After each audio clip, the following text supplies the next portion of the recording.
سورہ الانعام اور سورہ اعراف کی آیات تلاوت کی جائیں گی۔ سورہ اعراف کے متعلق یہ کہا جاتا ہے کہ سورہ انعام اور سورہ اعراف ایک ساتھ قریب ہی وقت ہے، مکی دور ہے جب ان کو نازل کیا گیا، لیکن یہ کوئی کنفرمیشن نہیں ہے کہ ان میں سے کون پہلے کس سورہ کا پہلے نزول ہوا، لیکن ان کا جو ٹاپک آف ڈسکشن ہے، اس کے اندر جو موضوع ہے وہ مور اور لیس سیم ہی ہے، اور اس میں خاص طور سے چونکہ وہ مکی سورہ ہے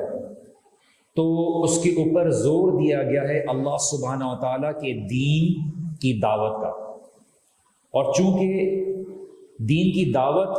اللہ کے رسول صلی اللہ علیہ وسلم کافی عرصے سے دے رہے تھے، اس کے ساتھ ساتھ کفار کو ڈرانے کی اور ان کو جو وارننگ ہے وہ بھی ساتھ دی گئی، کیونکہ اللہ کے رسول صلی اللہ علیہ وسلم کافی عرصے سے ان کو دین کی دعوت دے رہے تھے، لیکن لوگ اس کو قبول کرنے کے لیے تیار نہ تھے، اور انہوں نے ایک ڈیف ایئر یا ایک کانوں کو بند کر لیا تھا اللہ کے رسول صلی اللہ علیہ وسلم کی تعلیمات کی طرف، اور اسی لیے سخت قسم کی ان کو سخت قسم سے ڈرایا گیا اور ان کو وارننگ دی گئی، اور ان کو یہ بات ان کو بتائی گئی کہ اور بھی انبیاء کی دعوت ہے، اور بھی انبیاء ہیں جنہوں نے دعوت دی اور ان کی دعوت کو جھٹلایا گیا، اور جن قوموں نے انبیاء کی اور رسولوں کی دعوت کو جھٹلایا ان کا حال دیکھیے کیا ہوا۔ ان کو یہ بات ایک وارننگ کے طور پہ بتائی گئی۔ آدم علیہ السلام کا قصہ ہے کہ کس طرح سے آدم علیہ السلام کو آزمایا گیا، اور کس طرح سے شیطان نے آدم علیہ السلام کو دھوکے میں ڈال کر ان کا خیر خواہ بن کر ان کو غلط راستے کی طرف بلایا، اور بعد میں شیطان نے کس طرح سے اللہ سبحانہ و تعالیٰ کو چیلنج دیا، اور وہ چیلنج کیا ہے اس کے بارے میں واضح طور پر اللہ سبحانہ و تعالیٰ نے تفصیل بیان کی، اور ہمیں اس میں یہ بات بھی یاد دلائی جاتی ہے کہ کس طرح سے آدم علیہ السلام اور آدم علیہ السلام کی اولادوں سے وعدہ لیا گیا ہے، اور وہ وعدہ انہوں نے پورا کیا، ان کو پورا کرنا ہے۔ اکثر و بیشتر لوگ یہ بات کہتے ہیں کہ وہ وعدہ تو ہمیں یاد نہیں، تو ہم اس بارے میں کیا کریں؟ دیکھیے، آپ اگر آج کوئی بات اپنی میموری میں یاد رکھتے ہیں تو اس کا تعلق آپ کے جسم سے ہے، آپ کے جو مٹی سے بنے جو دماغ اور دل سے ہے، جبکہ آپ کا اس وعدے کو یاد رکھنا وہ دنیاوی یادداشت سے تعلق نہیں رکھتا، وہ آپ کی روح میں جو فطرتاً اللہ سبحانہ تعالیٰ نے ڈال دیا ہے اس سے تعلق رکھتا ہے، کہ آپ کی فطرت اس چیز کو قبول ہی نہیں کرے گی، کیونکہ اللہ سبحانہ و تعالیٰ آپ سے زیادہ علم رکھنے والا ہے، سب سے زیادہ علم رکھنے والا ہے۔ وہ اس یاد رکھنے کو نہیں کہہ رہے جس طرح سے ہم دنیا کی کسی میموری کو یاد رکھتے ہیں، ہم کسی چیز کو آنکھوں سے دیکھ کر یا تجربہ کر کر اس کو یاد رکھتے ہیں۔ اللہ سبحانہ تعالیٰ اس کو روح کے تعلق سے بیان کر رہے ہیں کہ وہ روح یاد رکھتی ہے فطرتاً، اس کے اندر یہ بات ان بلٹ ہو جاتی ہے کہ وہ کبھی قبول نہیں کرے گی ایسی بات جو اللہ سبحانہ تعالیٰ کے علاوہ کسی اور کی عبادت کی طرف بلاتی ہے۔ اسی کے ساتھ ساتھ اللہ سبحانہ تعالیٰ نے ان لوگوں کی مثال دی جنہوں نے علم ہونے کے باوجود بھی اللہ سبحانہ تعالیٰ کے دین کو مذاق بنایا یا اس کے میسج کو جھٹلایا، اور اللہ سبحانہ تعالیٰ نے کچھ آیات بیان کی جس کو میں آپ کے سامنے رکھوں گا، اور اللہ سبحانہ تعالیٰ نے یہ بتایا کہ دیکھیے، جب شیطان سے پوچھا گیا کہ تم نے آدم علیہ السلام کو کیوں نہیں سجدہ کیا، تو اس نے کیا وجہ بیان کی اور اس کو کس چیز نے روکا؟ جب اللہ سبحانہ تعالیٰ نے فرمایا قال ما منعک الا تسجد اذ امرتک، کہ کیا چیز ہے جس نے تمہیں روکا ہے جب میں نے تمہیں حکم دیا ہے آدم علیہ السلام کو سجدہ کرنے سے؟ تو قال انا خیر منہ، کہ میں اس سے بہتر ہوں۔ آج کل شاید ہم اپنی عبادت میں، اپنی ریلیجوسٹی میں شاید کبھی یہ سوچ بنا لیتے ہیں کہ شاید ہم کسی سے بہتر ہیں، جبکہ ہمیں یہ سمجھنا ضروری ہے کہ اگر اللہ سبحانہ و تعالیٰ نے آپ کو اور مجھ کو عبادت کی، دین کی اگر توفیق دی ہے تو یہ اللہ سبحانہ و تعالیٰ کی وجہ سے ہے، اس میں ہمارا کوئی کمال نہیں ہے۔ اللہ سبحانہ و تعالیٰ ہماری بہتری چاہتا ہے، اس لیے اس نے ہمیں اس کی توفیق دی ہے۔ اگر میں ذاتی طور پہ اپنی بات کروں تو اللہ سبحانہ و تعالیٰ نے ہو سکتا ہے کہ ہمیں دین کے کام کی توفیق دی اور اس کے مواقع دیے تاکہ ہم اپنے آپ کو بچا سکیں، نہ کہ اس میں ہماری افضلیت کی کوئی دلیل ہے۔ یہ اللہ سبحانہ تعالیٰ کی طرف سے ہمارے لیے کرم ہے کہ ہم اگر یہ کام نہ کر رہے ہوتے تو شاید کسی گمراہی کے راستے میں ڈوبے ہوئے ہوتے۔ تو جب شیطان نے یہ بات کہی تو اللہ سبحانہ تعالیٰ نے کھل کر یہ بات کہہ دی کہ تم ان میں ہوگے جو جھٹلائے گئے ہیں، تم ان میں سے ہو جو ابلیس نام دیا گیا کہ تم مردود ہوگے، اس لیے کہ اس کا اصل نام عزازیل ہے، اور اس کو اللہ سبحانہ تعالیٰ کے ساتھ کے حکم پر تکبر دکھانے کی وجہ سے ایک سجدہ نہ کرنے کی بنا پر، جو اس نے تکبر کی بنا پر چھوڑا، اللہ سبحانہ تعالیٰ نے اس کو تا قیامت اس کو ایک مردود قرار دے دیا۔ اور اسی لیے اللہ سبحانہ تعالیٰ نے کہا کہ فخرج انک من الصاغرین، کہ تم اپنے آپ کو بہت بڑا سمجھتے تھے لیکن تم ہمیشہ ہمیشہ چھوٹوں میں کنسیڈر کیے جاؤ گے۔ آج دیکھیے ابلیس چاہے کتنی بھی طاقت ہو اس کے پاس، کتنی بھی زندگی ہو، لیکن کوئی بھی اس کو اچھے الفاظ میں یاد نہیں کرتا۔ آج ہر کوئی کھانا کھانے سے پہلے، نماز پڑھنے سے پہلے، قرآن پڑھنے سے پہلے پناہ مانگتا ہے اس کے شر سے، اور اسی لیے جب یہ بات اس کو بتائی گئی تو شیطان نے کیا بات کہی ہے اس کے اوپر غور کرنی بہت ضروری ہے۔ کہ اس نے کہا کہ قال انذرنی الی یوم یبعثون، یا اللہ مجھے قیامت تک کے لیے موقع دے دے جب لوگوں کو اٹھایا جائے گا۔ قال انک من المنذرین، اللہ سبحانہ تعالیٰ نے اس کو اجازت دی۔ اب آپ یہ دیکھیے اللہ سبحانہ تعالیٰ نے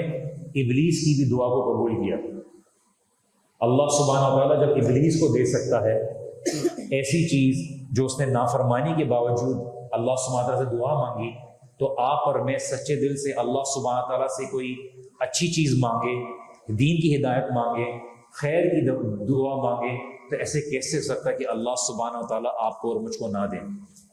آگے کہتے ہیں قال فبما اغویتنی، اس نے یہ بات بولی کہ اللہ سبحانہ تعالیٰ آپ نے مجھے چونکہ گمراہ کیا ہے، لأقعدن لهم صراطک المستقیم، میں صراط مستقیم کے راستے پر بیٹھوں گا ان لوگوں کو گمراہ کرنے کے لیے۔ آج لوگ بولتے ہیں کہ دیکھیے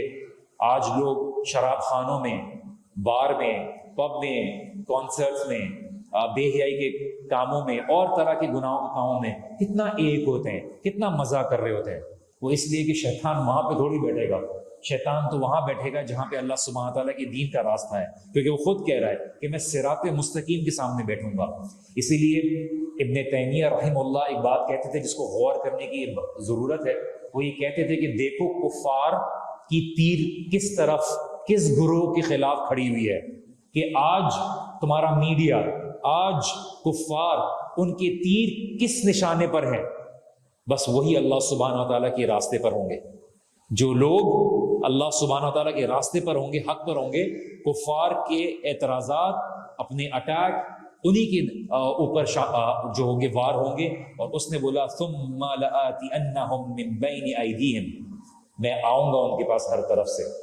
ان کے بیچ میں آؤں گا، ان کے سامنے آؤں گا، ومن خلفہم، ان کے پیچھے سے آؤں گا، وعن ایمانہم، ان کے سیدھے ہاتھ کی طرف سے آؤں گا، وعن شمائلہم، ان کے الٹے ہاتھ کی طرف سے آؤں گا، ولا تجد اکثرہم شاکرین، اور آپ میجورٹی کو شکر گزار نہیں پائیں گے۔ اس نے یہ نہیں بولا کہ میں اوپر سے آؤں گا، کیونکہ اس کو پتا تھا، ابن القیم رحمہ اللہ کہتے ہیں کہ اس کو پتا تھا کہ اوپر سے اللہ سبحانہ تعالیٰ کی وحی آتی ہے۔ اللہ سبحانہ تعالیٰ نے کبھی بھی شیطان کے لیے اوپر سے آنے کے لیے راستہ نہیں رکھا، لیکن وہ آپ کے لیے اور میرے لیے بیٹھتا ہے۔ اللہ کے رسول صلی اللہ علیہ وسلم ایک دفعہ صحابہ کرام کے ساتھ تھے، تو اللہ کے رسول صلی اللہ علیہ وسلم نے اپنی چھڑی سے زمین کے اوپر ایک لکیر بنائی، اور پھر اس لکیر میں سے کچھ شاخیں بنائیں، اور ہر شاخوں کے سامنے بتایا کہ شیطان ان لکیروں کے سامنے بیٹھتا ہے اور لوگوں کو صراط مستقیم سے ہٹانے کے لیے اپنی طرف بلاتا ہے۔ اور تم نے اس راستے کو صراط مستقیم کو نہیں چھوڑنا ہے، اس پر استقامت کرنا ہے، لوگوں کی باتوں میں نہیں آنا ہے آپ نے اور میں نے، چاہے دنیا ناراض ہو جائے، چاہے لوگ ناراض ہو جائیں، چاہے ماں باپ ناراض ہو جائیں، چاہے اولاد ناراض ہو جائے، چاہے رشتہ دار ناراض ہو جائیں، آپ کے لیے اور میرے لیے اللہ سبحانہ و تعالیٰ کی رضا سب سے اوپر ہونی چاہیے۔ شیطان نے کہہ دیا کہ آپ اکثر کو شکر گزار نہیں پائیں گے، قال اخرج منها مذعوما مدحورا، اور تم جاؤ، نکل جاؤ ادھر سے، اور اللہ سبحانہ وتعالیٰ نے تا قیامت تمہیں ذلیل کر دیا ہے، اور جو میرے نیک بندے ہوں گے وہ تیری باتوں میں نہیں آئیں گے۔ اور وہ نیک بندے کون ہیں؟ جو اللہ سبحانہ وتعالیٰ کے ساتھ مخلص ہیں۔ اخلاص شرط ہے اللہ سبحانہ وتعالیٰ کی حفاظت حاصل کرنے کے لیے شیطان کی گمراہی سے۔ اگر آپ کے اور میرے دل میں اللہ تعالیٰ کے لیے سنسیئرٹی نہیں ہے تو کہیں نہ کہیں کسی نہ کسی لمحے شیطان آپ کو اور مجھ کو گمراہ کر دے گا۔ اس لیے آپ نے اور میں نے، چاہے چھوٹا عمل ہو، معمولی عمل ہو، کیسا عمل ہو، کم ہو، لیکن اللہ سبحانہ تعالیٰ سے اخلاص کی دعا مانگنی ہے، کیونکہ اگر اس میں اخلاص نہیں ہے تو قیامت کے دن جب میزان رکھا جائے گا، جس کو سنبھالنے والے، جس کو تولنے والے جبرائیل علیہ السلام ہوں گے، امین ہوں گے، کہ اس میزان میں جب اعمال رکھا جائے گا، چاہے وہ کتنی تعداد میں ہو، پہاڑ کی مانند ہو، لیکن اس میزان کی خاصیت یہ ہے کہ اس عمل میں اگر اس کے اندر اخلاص نہیں ہوگا تو وہ ہبا منصورہ، وہ بالکل دھول مٹی بن کر اڑ جائے گا۔ تو اتنی محنت انسان کرے، اتنی جتن لگائے، صرف اس لیے کہ قیامت کے دن اس کو جھٹلا دیا جائے اور اس کو ایکسیپٹ ہی نہ کیا جائے۔ آج اگر آپ کسی کوک وینڈنگ مشین میں جاتے ہیں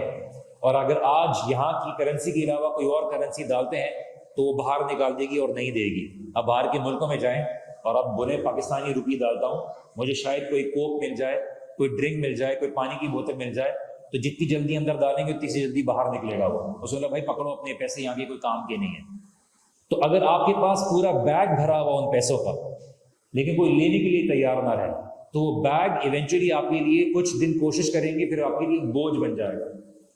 تو اگر وہ نیکی میں اخلاص نہیں ہوگا، قیامت کے دن وہ کرنسی نہیں ایکسیپٹ کی جائے گی سوائے وہ اس کے اوپر اللہ سبحانہ و تعالیٰ کی چھاپ لگی ہوئی ہوگی کہ یہ اپروو بائی اللہ سبحانہ و تعالیٰ، یہ اللہ سبحانہ و تعالیٰ کی طرف سے مہر لگی ہوئی ہے، اس میں اخلاص تھا، اس کو قبول کیا جائے گا۔ اکثر بیشتر لوگ مشہور ہوں، لوگ ان کے آگے پیچھے بھاگتے ہوں، لیکن اگر ان کے اندر چودراہٹ کا شوق ہے، ان کے اندر سرداری کا شوق ہے، ان کے اندر خود پسندی کا شوق ہے، اور اللہ سبحانہ تعالیٰ ہمیں محفوظ رکھے، تو وہ اعمال چاہے کتنے زیادہ ہوں، کتنے بڑے ہوں، چاہے کتنے لوگوں کو پسند آتے ہوں، اللہ کی نظر میں اس کی کوئی اہمیت نہیں ہوگی۔ لیکن اگر آپ ایسا عمل کرتے ہیں، لوگ دیکھتے بھی نہیں ہیں، کسی کو پتہ بھی نہیں چلتا، لوگ آپ کو معمولی سمجھتے ہیں، لیکن اللہ کی نظر میں وہ عمل محبوب ہے، اور اگر آپ خالص اللہ کے لیے کر رہے ہیں تو یہ چیز آپ کے لیے بہت بڑی نعمت ہے۔ آگے اللہ سبحانہ تعالیٰ بیان کرتے ہیں کس طرح سے، جب اللہ سبحانہ تعالیٰ نے فرمایا یا آدم اسکن انت وزوجک الجنہ فکلا من حیث شئتما ولا تقربا هذه الشجرة فتکونا من الظالمین، پوری جنت تمہاری ہے۔ ہم بچوں کو جب اسکول میں پڑھاتے ہیں تو ہم چھوٹے بچوں کو جس زمانے میں پڑھاتا تھا ان سے بولتا تھا سب پوری، میرے اسٹوڈنٹ بیٹھے ہوئے ہیں انہوں نے بھی اس طرح کی حرکتیں کی ہیں نہیں کی، لیکن ہے کہ ان سے بولا جاتا ہے کہ پوری کلاس میں جہاں بیٹھنا ہے بیٹھ جاؤ، ٹیچر کی سیٹ پہ نہیں بیٹھنا ہے۔ ٹیچر کی غیر موجودگی پہ اسی سیٹ پہ جا کے بیٹھتے تھے۔ تو یہ ایک انسان کی فطرت ہے، اس سے بولا جائے بٹ یہاں نہیں جانا، وہ وہیں جائے گا۔ جب دیوار پہ لگا ہوا ہوتا ہے کہ ڈو ناٹ پیک اوور ہے تو چھلانگ مار مار کے دیکھیں گے کہ ادھر کیا ہے دیوار میں، جتنا منع کیا جائے۔ تو آدم علیہ السلام کو منع کیا گیا پوری جنت تمہاری، بس اس درخت کے قریب نہیں جانا ہے۔ شیطان وہیں لے کے گیا۔ شیطان نے کیا کیا؟ کہنا فوسوس لہما الشیطان، شیطان نے وسوسہ ڈالا۔ شیطان نے کیا کہا کہ جنا کہ تم اگر اس میں سے اگر اس کے قریب چلے جاؤ گے، تمہیں پتہ ہے کیوں منع کیا گیا ہے کہ تم اس میں سے جاؤ گے، تم جو ہے فرشتے بن جاؤ گے، امورٹل بن جاؤ گے، تم کبھی مرو گے نہیں، اور تم ہمیشہ ہمیشہ کے لیے رہو گے۔ آدم علیہ السلام نے بولا کیا مارکیٹ کیا ہے؟ سب سے پہلے مارکیٹ کرنے والا کون تھا؟ چیز کو میگنیفائی کر کے، اس کو مارکیٹ کر کے، اس کے ایڈورٹائزمنٹ ڈال کے آدم علیہ السلام کو بتانا کہ دیکھو یہ تو چیزیں ہیں تمہیں دی ہوئی ہیں، یہ چیز ہے، اس کے پاس جاؤ گے تو تمہیں ایک ایکسٹرا چیز ملے گی. آج لوگ بولتے ہیں نا کہ ہمارے پاس آؤ ہم تمہیں عیاشی کراتے ہیں، تو وہ اسی طرح سے آپ کو میگنیفائی کرتے ہیں، یہ کیا تم نے اپنی زندگی شادی کے بعد خراب کر دی ہے. مزہ تو ان کاموں میں ہے، نہ ٹینشن نہ سر کا درد، بس جو ہے انجوائے کرو اور پھر اپنی زندگی میں واپس چلے جاؤ. تو شیطان نے بھی آدم علیہ السلام کو جب یہ مارکیٹ کر کے، اٹریکٹ کر کے، ایڈورٹائز کر کے اس درخت کی طرف بلایا، تو انہوں نے کیا کیا کہ وہ اور کیا کہا، وَقَاسَمَهُمَا إِنِّي لَكُمَا لَمِنَ النَّاصِحِينَ، کہ میں تمہارا خیر خواہ ہوں. اس طرح سے دوست بھی آتے ہیں، جگر میں تیرے ساتھ ہوں. ہم نے دیکھے بڑے دوست کتنے مشکل کے وقت ساتھ ہوتے ہیں. جو اللہ سبحانہ تعالیٰ کا نہیں ہو سکا وہ آپ کا ابھی ساتھ چھوڑ دے گا جب آپ کو خاص ضرورت ہوگی. اور اللہ سبحانہ تعالیٰ بتا دے گا کہ کوئی بھی ایسا تعلق جس کی بنیاد اللہ سبحانہ تعالیٰ نہیں ہے، وہ آپ کو مایوسی کا باعث ہی بنے گی، دل ٹوٹنے کا باعث ہی بنے گی. تو وہ شیطان نے کہا کہ میں آپ کا خیر خواہ ہوں، آپ دونوں کا خیر خواہ ہوں. کتنا خیر خواہ تھا یہ اچھی طریقے سے پتہ چل گیا کہ آپ دیکھتے ہیں کالج میں ایک انسان ہے اور بڑا پاپولر ہے، آگے پیچھے لوگ اس کو پسند کرتے ہیں، لڑکیاں بھی اس کو پسند کرتی ہیں. ایک دم سے باہر سے ایک نیا لڑکا آ جاتا ہے اور ایک دم سے ساری اٹینشن اس طرف ہو جاتی ہے، اور اس لڑکے کی جو حسد ہوگی، نفرت ہوگی اس کے بارے میں کہ میں نے کہیں سے اس کو ذلیل کرنا ہے، اس کو برا دکھانا ہے. بس ابلیس کا معاملہ بھی یہی ہے کہ وہ تھا سرداری کے چکر میں، اور آگے آدم علیہ السلام آپ کے والد نے اس کی دکان بند کر دی، اور وہ تا قیامت آپ کے پیچھے لگا ہوا ہے کہ میں نے خالی آدم علیہ السلام کو نہیں بلکہ ان کی پوری اولادوں کو لے کے جانا ہے. کیونکہ ابلیس کے لیے جو معاملہ وہ یہ ہے کہ مجھ سے کیوں فوقیت دی گئی، میں اس سے بہتر. وہ آج تک ہی سمجھتا ہے کہ میں اس سے بہتر ہوں اور میں ڈیزرو کرتا تھا. میرے ساتھ اللہ نے ناجائز کیا ہے. آج انسان بھی یہ کام کرتا ہے. کچھ انسان ہیں جو یہ سمجھتے ہیں کہ نہیں اللہ نے اس کو کیوں دیا، اصل میں مجھے دینا تھا، مجھے نہیں دیا تو کیا ہوا، میں اس کے ہاتھ میں بھی نہیں آنے دوں گا. تو اس نے کیا کیا کہ ان دونوں کو دھوکہ دیا، بے غرور ان کو دھوکہ دیا. اور جب یہ دھوکہ دیا تو آدم علیہ السلام اور حوا علیہ السلام کے آپس میں ان کے کپڑے غائب ہو گئے، ان کی شرمگاہ واضح ہونا شروع ہو گئی. تو انہوں نے جنت کے پتوں سے ایک دوسرے کو ڈھانپا. اور پھر آگے اللہ سبحانہ تعالیٰ سے انہوں نے دعا کی، ربنا ظلمنا انفسنا وان لم تغفر لنا وترحمنا لنکونن من الخاسرین. یا اللہ میں تجھ سے تسلیم کرتا ہوں یا اللہ کہ میں نے ظلم کیا ہے. آدم علیہ السلام کی خاصیت یہ تھی کہ آدم علیہ السلام نے بولا یا اللہ مجھ سے غلطی ہو گئی. انہوں نے فوراً مانا یا اللہ مجھ سے غلطی ہو گئی ہے اور میں نے اپنے اوپر ظلم کیا ہے. اگر تو نے مجھے معاف نہیں کیا یا اللہ، اگر تو نے مجھ پہ رحم نہیں کیا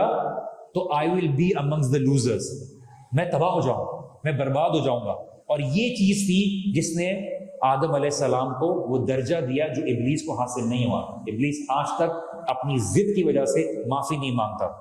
اور اسی لیے ایسا نہ ہو کہ آپ کے گناہ آپ کو اتنا دھوکے میں ڈال دیں کہ آپ اللہ سے معافی نہ مانگو، کہ آپ بولو کہ شاید میرے گناہ زیادہ بڑے ہیں اللہ سبحانہ تعالیٰ سے. یا بنی آدم، اللہ تعالیٰ نے یہاں پہ بات بولا کہ ایسا نہ ہو کہ تمہیں فتنے میں ڈال دے شیطان، کما اخرج ابویکم من الجنہ، جس طرح سے تمہارے والد کو نکالا تھا. ینزع عنہما لباسہما،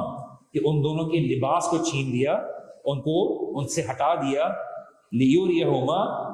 سوآتہما، اور ان کے آپس میں شرمگاہ واضح ہو گئی. اسی لیے انہ یراکم ہوا وقبیلہ من حیث لا ترونہم، شیاطین آپ کو اس جگہ سے دیکھتے ہیں جہاں سے آپ ان کو نہیں دیکھتے. یہ پوری ابن تیمیہ نے اس کے اوپر ایک کتاب لکھی ہے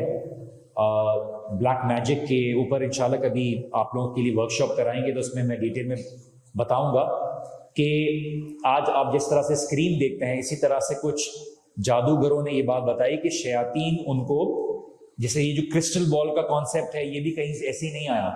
پانی کے اوپر یہ ان کو ویژولز دکھاتے ہیں شیاطین کہ یہ شخص اس طرح سے. تو اللہ سبحانہ و تعالیٰ نے یہ بات قرآن بتاتی ہے کہ شیاطین تمہیں ایک جگہ سے دیکھتے ہیں جہاں سے تم ان کو نہیں دیکھ سکتے. اسی لیے اللہ کے رسول صلی اللہ علیہ وسلم نے ہمیشہ ہمیں یہ بات کا مشورہ دیا، ہمیں یہ بات کی نصیحت کی کہ جب بھی تم اپنے کپڑے بدلو تو بسم اللہ کر کے کپڑے اتارو، بسم اللہ کر کے کپڑے بدلو، اپنی چیزوں کو رکھو تو بسم اللہ کر کے رکھو، کھانا کھاؤ تو بسم اللہ کر کے کھاؤ، گھر میں داخل ہو تو اللہ کا نام لے کے داخل ہو، دروازوں کو بند کرو تو اللہ کا نام لے کے کرو، کیونکہ شیاطین وہاں داخل نہیں ہوتے یا اس چیز کا حصہ نہیں بنتے جہاں پر اللہ سبحانہ و تعالیٰ کا نام لیا جاتا ہے۔ اسی طرح سے ابن القیم نے ایک بات کی کہ شیطان جبکہ اللہ تعالیٰ کا اتنا نافرمان ہے، اس نے بھی اللہ تعالیٰ سے دعا مانگی، اس نے بولا اللہ تو نے ہر مخلوق کے لیے ایک رزق رکھا ہوا ہے، میرا رزق کس پہ ہے، میرا رزق کیا ہے، میرا بھی تو رزق کوئی رکھ دیجئے۔ تو اللہ سبحانہ تعالیٰ نے بات بولی، اور اللہ اکبر، کتنی غور و فکر کی بات ہے، اللہ سبحانہ تعالیٰ نے فرمایا کہ تیرا رزق اس پہ ہے جس پہ میرا نام نہیں لیا جائے گا، تیرا رزق اس پہ ہے جس پہ میرا نام نہیں لیا جائے گا۔ اگر آپ کی اولاد اللہ کے لیے نہیں ہے، اگر آپ کا کھانا اللہ تعالیٰ کے راستے پر نہیں ہے، اگر آپ نے جو پہنا ہے وہ اللہ کا نام پہ نہیں ہے، تو اس میں شیطان حصہ بن سکتا ہے۔ اس بات کا ہمیں خیال رکھنا ضروری ہے، اور اسی لیے جب بھی کوئی لوگ فحاشی کا کام کرتے ہیں، آج ہمارے پاس فحاشی کو پھیلایا جاتا ہے، تو اس بات کی جسٹیفیکیشن دی جاتی ہے پچھلی قومیں بھی یہ کام کرتی تھیں، ترقی کی، کامیابی حاصل کی، یہ تو چلا آ رہا ہے، دیکھیے آپ جانوروں میں دیکھیے، فناؤں میں دیکھیے، تو یہ والے معاملات نظر آتے ہیں۔ تو اللہ تعالیٰ کہتے ہیں کہ جب بھی وہ فحاشی کا کام کرتے ہیں تو وہ کہتے ہیں کہ ہم تو اپنے آباء و اجداد کو بھی دیکھتے ہوئے آ رہے ہیں اس کاموں کے اندر، یہ جسٹیفیکیشن نکالتے ہیں کہ انسانوں میں چلا آ رہا ہے، کوئی مسئلہ نہیں ہے، کھلے دماغ کے لوگ اس طرح کے کام کرتے ہیں۔ اسی لیے اللہ سبحانہ و تعالیٰ نے اس بات کی واضح طور بتا دیا کہ یہ قرآن ہمیں دو طرح کی مثالیں دیتا ہے، ایک وہ پچھلی قوموں کی مثالیں جو لوگ ہو گئے تاکہ تم سیکھ لو، اور یہ بھی مثال دیتا ہے کہ آگے کیا ہوگا۔ اللہ سبحانہ تعالیٰ بتاتے ہیں وَنَادَ أَصْحَابُ الْجَنَّةِ أَصْحَابَ النَّارِ، جب جنت میں لوگ چلے جائیں گے، جب جہنم میں لوگ چلے جائیں گے، تو اصحاب الجنت کو پکارا جائے گا، کون بلائے گا؟ جہنمی لوگ بلائیں گے۔ اب اللہ سبحانہ تعالیٰ ان میں کمیونیکیشن کس طرح سے کرائے گا، یہ اللہ سبحانہ تعالیٰ ہر چیز پر قادر ہے کہ جنت والے بولیں گے ان قد وجدنا ما وعدنا ربنا، جنتی بولیں گے جہنمیوں سے تم نے اللہ کا وعدہ پایا؟ تو کہیں گے کہ حقا فہل وجدتم ما وعد ربکم حقا، کہ تم نے اللہ تعالیٰ کا وعدہ حق پایا؟ قالوا نعم، بولیں گے ہاں اللہ کا ہم نے وعدہ پورا پایا۔ فَأَذَّنَ مُعَذِّنٌ بَيْنَهُمْ أَن لَّعْنَةُ اللَّهِ عَلَى الظَّالِمِينَ، پھر ان میں سے آواز لگانے والا آواز لگائے گا کہ اللہ کی لعنت ہو ظلم کرنے والوں پر۔ اور اس سے آگے ایک اور سخت آیت ہے، ہمیں سوچنے کی ضرورت ہے، یہ اللہ تعالیٰ پہلے سے کلام بتا دے رہے ہیں، اور اللہ ہمیں ان جہنمی میں نہ رکھے، ان لوگوں میں نہ رکھے۔ وَنَادَ أَصْحَابُ النَّارِ أَصْحَابَ الْجَنَّةِ، اور پھر جو جہنمی لوگ ہیں وہ جنتیوں کو پکاریں گے ان افید علینا من الماء، کہ اللہ نے تمہیں پانی دیا نا، تھوڑا سا اس سے ہمیں بھی فائدہ دے دو۔ ہزاروں سال گزر گئے ہیں، لاکھوں سال گزر گئے ہیں، پانی قطرہ طریقے کا پانی پینے کو نہیں ہے، ابلا ہوا پانی دیا جا رہا ہے، گندا پانی دیا جا رہا ہے، میلٹڈ کاپر والا پانی دیا جا رہا ہے، گندا پیپ والا پانی دیا جا رہا ہے۔ اور اللہ سبحانہ وتعالیٰ بتا رہے کس طرح سے لوگ پائڈ ہوں گے، اور کس طرح سے ان کی نیچے والوں کو جو اوپر والوں کی پیپ آ رہی ہوگی، زخم آ رہا ہوگا، جو ان کو عذاب دیا جا رہا ہے وہ ان کو پینے کے لیے دیا جا رہا ہوگا، ان کے پاس کچھ ہوگا ہی نہیں پینے کے لیے، کہ وہ پیئیں بھی تو تکلیف میں، نہ پیئیں بھی تو تکلیف میں، نہ مر سکتے ہیں نہ جی سکتے ہیں۔ اور پھر کہتے ہیں او مما رزقکم اللہ، اور اللہ تعالیٰ نے تمہیں رزق دیا ہے یہ ہمیں دے دو۔ قالوا ان اللہ حرمہما علی الکافرین، اللہ نے جو ہمیں دیا ہے یہ کافرین کے اوپر اللہ تعالیٰ نے حرام کر دیا۔ تو اللہ تعالیٰ تو کھول کھول کے آپ کو اور مجھ کو مثالیں بیان بتا رہے ہیں، اور آخر کی آیت میں آج آپ کے سامنے رہتا ہوں، اللہ تعالیٰ کہتے ہیں وَلَقَدْ زَرَعْنَا لِجَهَنَّمَ كَثِيرًا مِنَ الْجِنِّ وَالْإِنسِ، ہم نے کچھ لوگ ہیں جن اور انس میں ان کو بنایا ہے جہنم کے لیے، they are destined to be in hellfire. Why? لَهُمْ قُلُوبٌ لَا يَفْقَهُونَ بِهَا، ان کے پاس دل ہے لیکن وہ اس سے سوچتے نہیں ہیں۔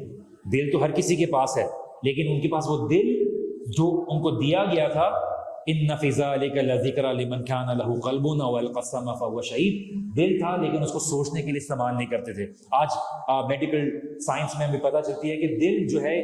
کسی حد تک سوچنے کے بھی پارٹ پلے کرتا ہے، ایک تو یہ کہ ان کے پاس دل تھا، وہ سوچتے نہیں تھے، وَلَهُمْ أَعْيُنٌ لَا يُبْصِرُونَ بِهَا، آنکھیں دی تھی لیکن اس کو صحیح استعمال نہیں کرتے تھے، وَلَهُمْ آذَانٌ لَا يَسْمَعُونَ بِهَا، کان دیے تھے لیکن اسے سنتے نہیں تھے، أُولَٰئِكَ كَالْأَنْعَامِ، وہ جانوروں کی مانند ہیں، انعام کی مانند ہیں، بہیمہ کی مانند ہیں، بھیڑ بکریوں کی مانند تھے، بل ہم عدل، بلکہ اس سے بھی نیچے، اس سے بھی گرے ہوئے، کیونکہ وہ تو کم از کم ان کو عقل نہیں دی گئی، ان کو عقل دی گئی تھی، سننے کی صلاحیت دی گئی تھی، دل دیا گیا تھا سوچنے والا، لیکن انہیں استعمال نہیں کیا۔ اولئک هم الغافلون، یہ غافل لوگ تھے، آج ان کو بھی بھلا دیا جائے گا، ان کو اللہ سبحانہ تعالیٰ بلا دے گا، ان کو اللہ سبحانہ تعالیٰ سورہ مومنون میں کہتے ہیں کہ اللہ تعالیٰ کہہ دیں گے مجھ سے کلام نہ کر اور پڑا رہے جہنم میں، اور وہ نا امید ہو کے اللہ سبحانہ تعالیٰ کے عذاب میں جھلستا چلا جائے گا۔ اللہ سبحانہ تعالیٰ سے دعا ہے کہ اللہ سبحانہ تعالیٰ آپ کو اور مجھ کو اپنی پناہ میں لے لے، اللہ سبحانہ تعالیٰ جہنم کی آگ سے، قبر کے عذاب سے، جہنم کے عذاب سے، دنیا کے عذاب اور مشکلات سے ہم سب کو محفوظ رکھے۔ اللہ سبحانہ تعالیٰ ہمارے لیے جنت کا راستہ آسان کر دے۔ اللہ سبحانہ تعالیٰ قیامت کے دن نامہ اعمال میں ہمارے لیے آسان حساب رکھے۔ اللہ سبحانہ تعالیٰ ہماری کوتاہیوں کو، ہماری کمی بیشیوں کو، ہمارے گناہوں کو اللہ سبحانہ تعالیٰ معاف کر دے، بلکہ ان کو نیکیوں میں بدل دے۔ اللہ سبحانہ تعالیٰ ہمیں ایمان کی حالت میں موت عطا کرے۔ اللہ سبحانہ تعالیٰ ہم سب سے راضی ہو جائے، اور اللہ سبحانہ تعالیٰ ہمیں جنت الفردوس الاعلیٰ میں جگہ عطا کرے۔ سبحانک اللہم و بحمدک، اشہد ان لا الہ الا انت، استغفرک و اتوب الیک۔ جزاکم اللہ خیر۔ السلام علیکم۔